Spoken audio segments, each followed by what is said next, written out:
Hi, I'm Joe Murphy. We're talking about thinking in our thoughts, and I've mentioned on previous videos that we think on average 70,000 thoughts per day. 70,000. Of that 70,000, just to do a recap, how many do we think are reoccurring of that? What do we think percentage-wise of that 70,000 are recurring? You are wrong, unless you were in the program before. 95% of the thoughts that we think are from yesterday or the day before and the day before and the day before. It's because, and I said this on one of the previous videos, we're not giving it something to aim for. It being the brain, it being the mind. The mind wants to solve problems, and what it does, it'll create problems for you. It just does that. Of that 70,000, guess what percentage are negative or have negative content? Unless were listening or watching the program before, you probably wouldn't know. So you're wrong. It's 80%. And if you guess correctly, it's because you saw the program. I'm proud of you. All right. So we're back to this idea of what do we need for the brain to do so that we can give it something to solve or a problem to solve. And the biggest thing that I can tell you, the greatest thing for you to have is this. And I may have put this on a video before, but I'm going to give it again. I'm going to draw you. Sorry about the turnaround here. I'm going to draw you. Okay. And you're here. And you have a happy face because this is the Joe Murphy video program. And this should make you happy. Okay. So here's the deal. This is you. The question is, where are you going? All right? What do you want to do with your life? Where do you want to be? You have to have a vision of where you want to be.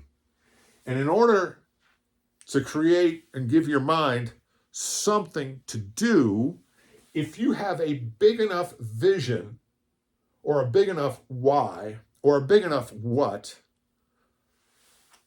you are going to be consumed with trying to achieve it. You're going to give your mind something to work on, something to chew on. This comes from Dr. Martin Seligman, this idea. If you don't give yourself something to aim for and chew on, it's going to go into a negative state. Dr. Martin Seligman is a psychiatrist or head of psychiatry out of the University of Pennsylvania. He's written a number of books, including not Flow, that was Nikolai Mechetskyov. And I said his name incorrectly.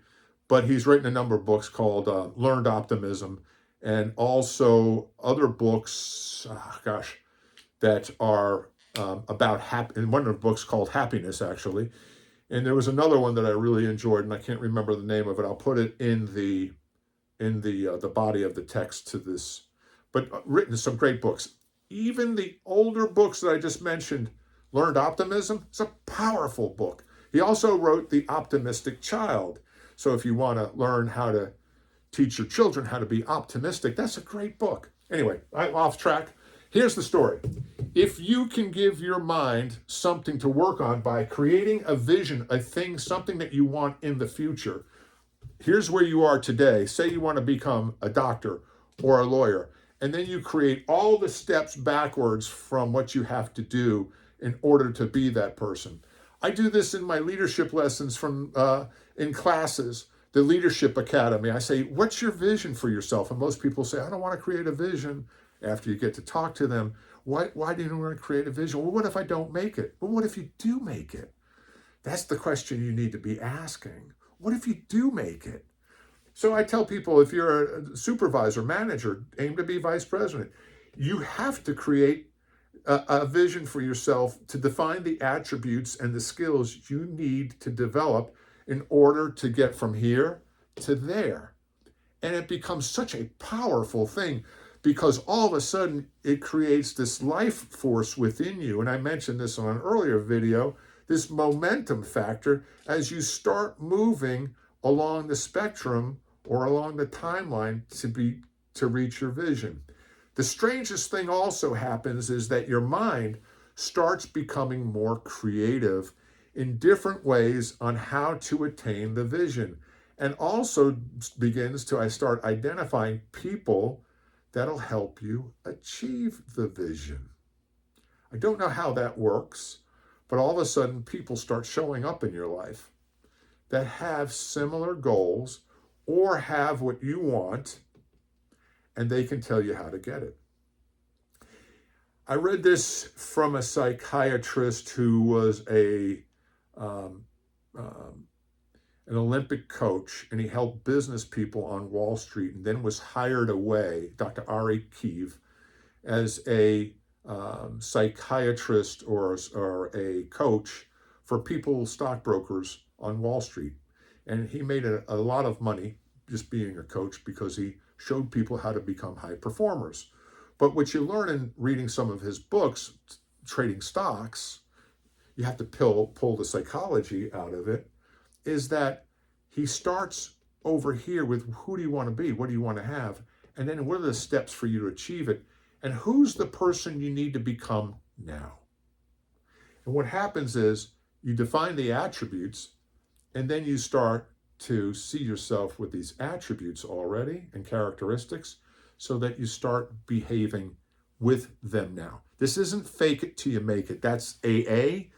And so fake it till you make it means tricking your brain and pretending you're not an alcoholic or you don't need a drink when you do.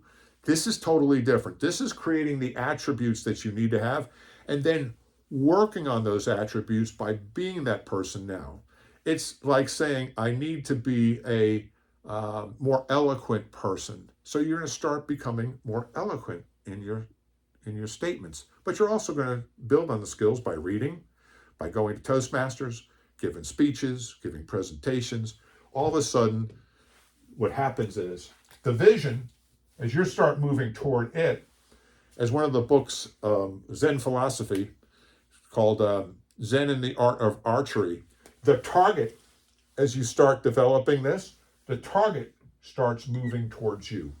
As you fire the arrow, as the Zen master told his student, the arrow and the target meet. This is a powerful metaphor for your vision. And because you have a vision, you don't have any time to worry about things you have no control over. Your negative thoughts dissipate. All the recurring thoughts that happened in the past that you used to think about in the present are gone, because now you're thinking about what I can do right now from this stand forward. This is powerful. Don't overlook this. Define what you want and who you want to become. I'm Joe Murphy. I'm here for your success.